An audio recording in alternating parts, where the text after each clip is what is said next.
तिकडची भांडू का? मग इथपर्यंत ह्यांची मजल गेली आणि ह्यांना जाब विचारणारा कोणी नाही, ह्यांना कुठच्याही गोष्टीची भीती वाटत नाही या उद्योगधंदा करणाऱ्या लोकांना, आणि सरसकट ह्या सगळ्या गोष्टी सुरू आहेत. आज तिथे जर समजा आपण बघितलं, म्हणजे मी जे माझ्या 3 मेच्या सभेमध्ये मी सांगितलं होतं की रेल्वेमध्ये जर समजा 4,500 TCंची भरती होते महाराष्ट्रात, तर ती महाराष्ट्रातल्या मुलांची झाली पाहिजे. ती पण जर समजा उत्तर प्रदेश आणि बिहारमधनं जर भरली जाणार असेल तर कुठचं माहिती. आणि त्याच्यानंतर मला सल्ले काय, तर देशाचा एकोपा टिकवला पाहिजे. असा टिकेल ज्या राज्यामध्ये भरती आहे त्या राज्यातल्या मुलांना त्या नोकऱ्या मिळाल्या पाहिजेत, तर तो एकोपा टिकेल ना. दुसऱ्या राज्यांमधल्या नोकऱ्या पण जर समजा एकाच प्रांताकडे असणार, कारण रेल्वे खातं तुमच्याकडे आहे म्हणून, तर एकोपा कसा टिकेल? एकसंघ देश राहील कसा? हा देश एकत्र राहावा या भावनेचा मी आहेच, प्रत्येक जण असतो. पण एकूण इतर प्रांत ज्या पद्धतीने महाराष्ट्राशी वागतायत त्यातून हे एकसंघ राहील असं दिसत नाही. त्यांनी ह्या पद्धतीची भूमिका किंवा या पद्धतीची वागणूक त्यांनी बंद करावी. दुसरं मी काय सांगतो, ते महाराष्ट्राच्या एका व्यासपीठावरती येऊन सांगायचं की हम यूपी के हैं, हम हिंदी बात करेंगे. यांची हिंमत कशी होते असं बोलायची? प्रश्न हा हिंदी विरोधाचा नाहीये, प्रश्न हा मराठीच्या हट्टाचा आहे. तेच मी सांगण्याचा प्रयत्न करतोय. आणि मला असं वाटतं की या संपूर्ण विदर्भाच्या दौऱ्यामध्ये मला तीच गोष्ट अपील होताना दिसते सगळीकडे. पूर्वी लोक म्हणायचे की साधारणपणे मुंबई ठाण्यापुरता मर्यादित असलेला विषय, आता हा मुंबई ठाण्यापुरता राहिलेला नाही विषय. नाही, तो महाराष्ट्रासाठी झालाय. ह्याचं कारण काय? कारण हे सगळीकडे आरपार घुसले. चीड शेवटी निर्माण कुठून होते? तिथूनच होते. अजून निर्माण कुठून होणार? हिंदी भाषिक लोक तुम्हाला चंद्रपुरात भेटायला खाली भेटली चंद्रपूरला. हा, हिंदी भाषिक म्हणजे कोणतरी एक सिंधी होते त्याच्यात. आम्हाला पण आपलं म्हणा असं ते सांगायला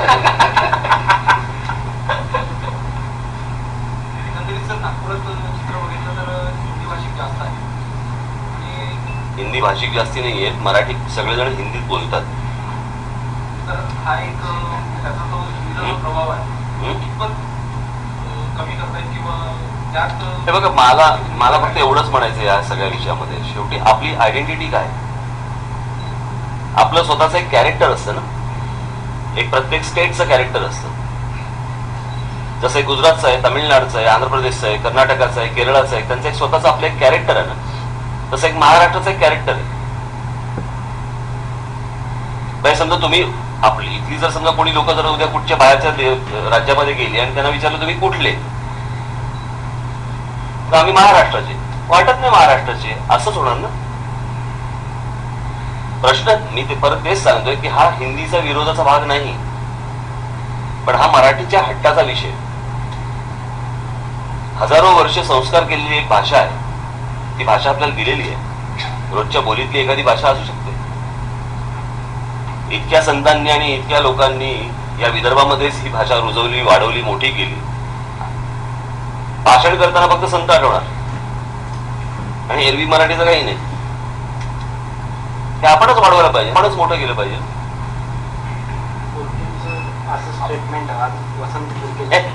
माणूस आहे का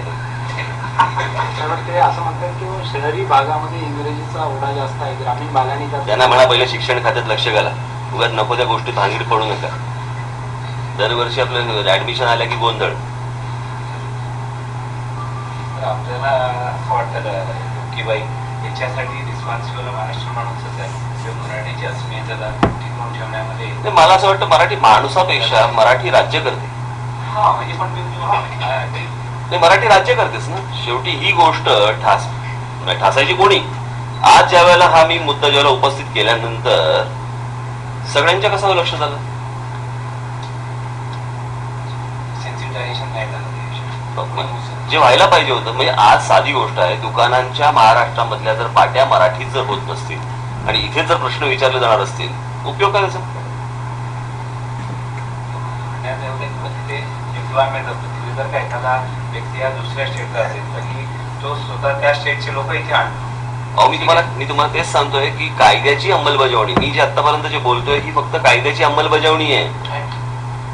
म्हणजे सांगतो ना, ह्या सगळ्या याच्यामध्ये आपण पुढचा तो कॉन्ट्रॅक्ट लेबरचा कायदा असा आहे की 5 पेक्षा जास्ती जर समजा तुम्ही परप्रांतातली व्यक्ती जर समजा घेतली तर तुम्हाला त्याच्यासाठी वेगळ्या परमिशन्स लागतात. त्याचे कायदे वेगळे आहेत. आणि आपल्याकडे आज सगळ्या कारखान्यांमध्ये सरसकट परप्रांतातून लोक आणली जातात.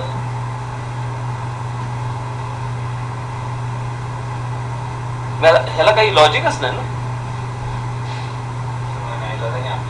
आपल्याकडे कसं आहे, आपल्याकडे लोक विचारणार, आपलेच लोक विचारतात तो बघा युपी बिहारचा कसा तो मुलगा कसा स्वस्तात काम करतो.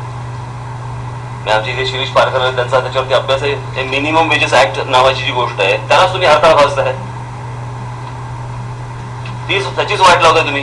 म्हणजे तोही कायदा त्याची अंमलबजावणी तुम्ही करत नाही आहात, तोही तुम्ही पाळत नाही. म्हणजे सगळे कायदे तोडायचे महाराष्ट्रात. मी आतापर्यंत जी गोष्ट बोललोय ती सगळी कायद्याची गोष्ट आहे.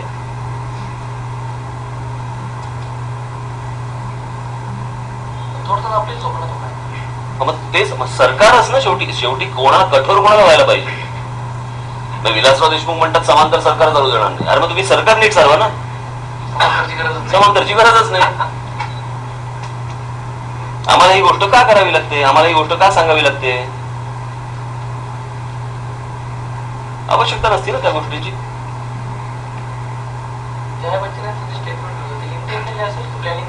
काय मला काय माहिती.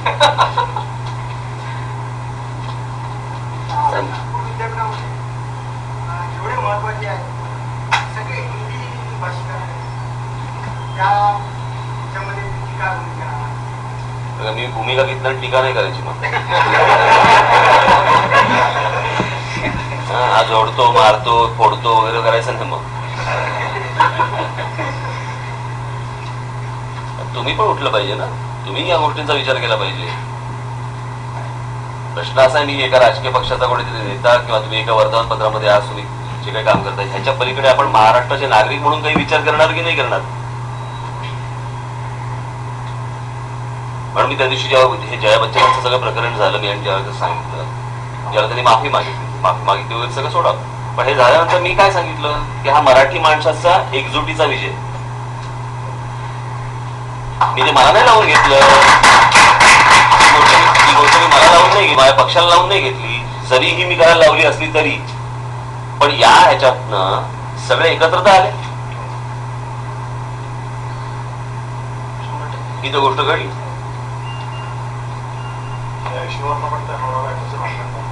मी तुमच्याकडे वाचली हो बातमी. कुठले सोर्स तुम्हाला असं मला माहित नाही.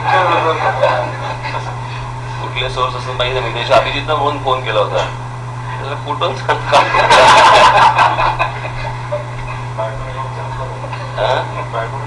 कुठून कळलं कुठून आहे.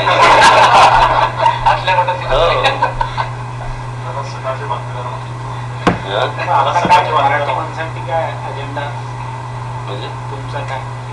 ठीक आहे मराठी ठीक आहे. आता आपलं काय?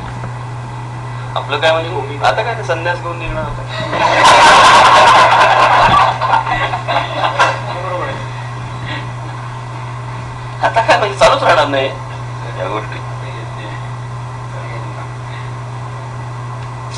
काय चहा बी काय पाचता काय?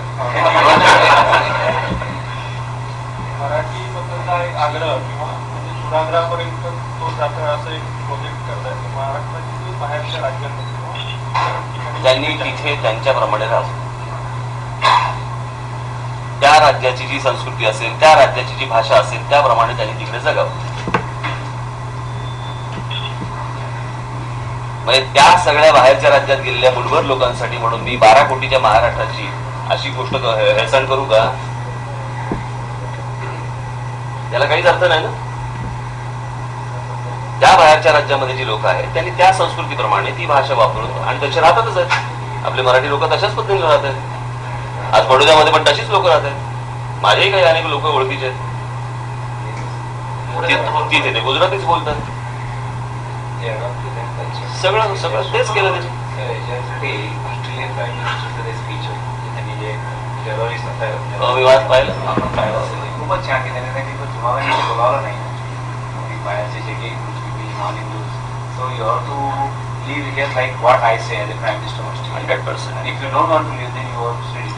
खूप सुंदर मला ईमेल आला होता आपण माझ्या हातामध्ये जर या राज्यांनी सत्ता दिली ना स्वतःसारखं सरळ करीत महाराष्ट्र. मोठा सेट आहे पण कसं पोझिशन मग आम्ही पण घातला तो ते होर्डिंग फार छान होतं ना ते ज्ञानेश्वरांची आपल्या सगळ्यांची जी होतो म्हणून म्हटलं ना वर्दी काढून खुर्ची सोडून रस्त्यावरती ये म्हणतो कळेल बाप कोणाचं कोणाच्या बापाची येते मुंबई. स्वतंत्र मुंबईची कधी कधी आवडी उठून जाते याबद्दल. याच जया बच्चन यांनी फलिंगरीमन बरोबर सभागृहामध्ये स्वतंत्र मुंबईचा ठराव मांडला होता आणि त्यांना फक्त एक माणूस बाकीचे त्याला खासदार नव्हते आपल्याला ते उपयोगाचे काहीच नाही त्यांचे. एका खासदाराने त्यांना राज्यसभेमध्ये उत्तर दिलं होतं आणि ते चूप बसले होते. त्यांचं नाव प्रमोद महाजन. तो एकमेव माणूस भांडला होता. एकमेव माणूस. तेव्हा हे गप्प बसले फलिंगरीमन आणि जया बच्चन. ह्यांच्या डोक्यात काय चालू आहे ते बघा. हे ह्यांच्या डोक्यात ह्याच गोष्टी सुरू आहेत. म्हणजे असं नाही येते मग माणसं वाढवा पॉकेट्स क्रिएट करा नगरसेवक करा आणि अशातनं हे सगळं सुरू आहे. रेशन कार्ड ते सगळंच. म्हणून मी जे शासकीय अधिकाऱ्यांना पत्र लिहिली पोलिसांना पत्र लिहिली ती कशासाठी लिहिली आणि त्याचं रिॲक्शन यायला लागले ना. म्हणजे जी काही हजारामध्ये जे पॅचेस मिळायचे टॅक्सीचे आता दिवसाला 1-2 वगैरे होतात. आणि सगळे बघा त्याचं पण मी सर्टिफिकेट टाकत होतो. खोटी सर्टिफिकेट आजमगड वरून आणतात कारण टॅक्सीला 8वी पास असल्याचं हे पाहिजे तर तिकडनं कुठेतरी खोटी सर्टिफिकेट आणतात 8वी पास आहे. त्यांच्याकडे लायसन्सेस नसतात. एका टॅक्सीच्या नंबर प्लेटवरती एका नंबर प्लेटवरती 5-6 टॅक्सी चालतात मुंबईत.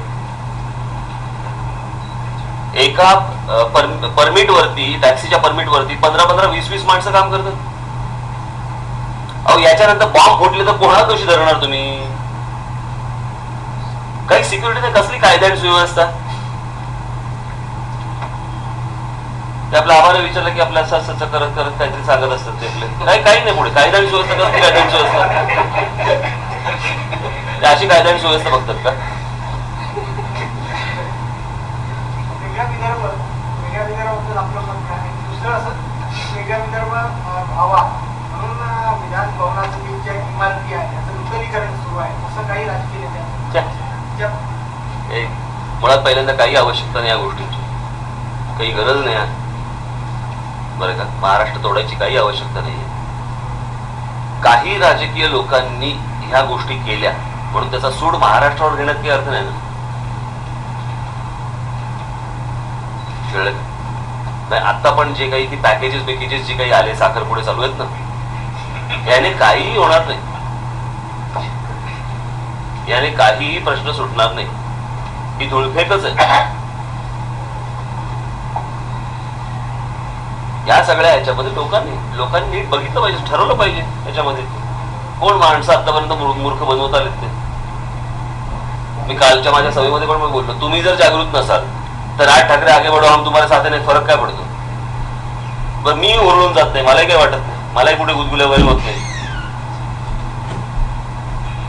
कारण ह्या अत्यंत क्षुद्र आणि फालतू गोष्टी येतो.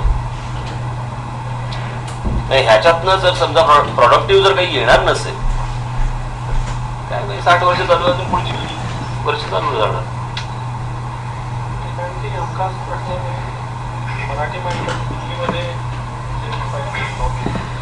एका विषयावरती 48 जण एकत्र तरी येतात का. एक बिहारचा खासदार येऊन तिथे सांगतो की हे महाराष्ट्रातील लोक समुद्र किनारी राहतात म्हणून यांची मेंदू सडके झालेली आहेत. याच्यावरती 48 खासदार गप्प राहतात. एकही खासदार ह्याच्यावरती प्रतिक्रिया देत नाही. याचं कारण ह्यांचे हात दगडाखाली आहेत. प्रत्येकाची कामं आणलेली आहेत. महाराष्ट्राची भूमिका मांडणारी लोक तिकडे कोणी नाहीच.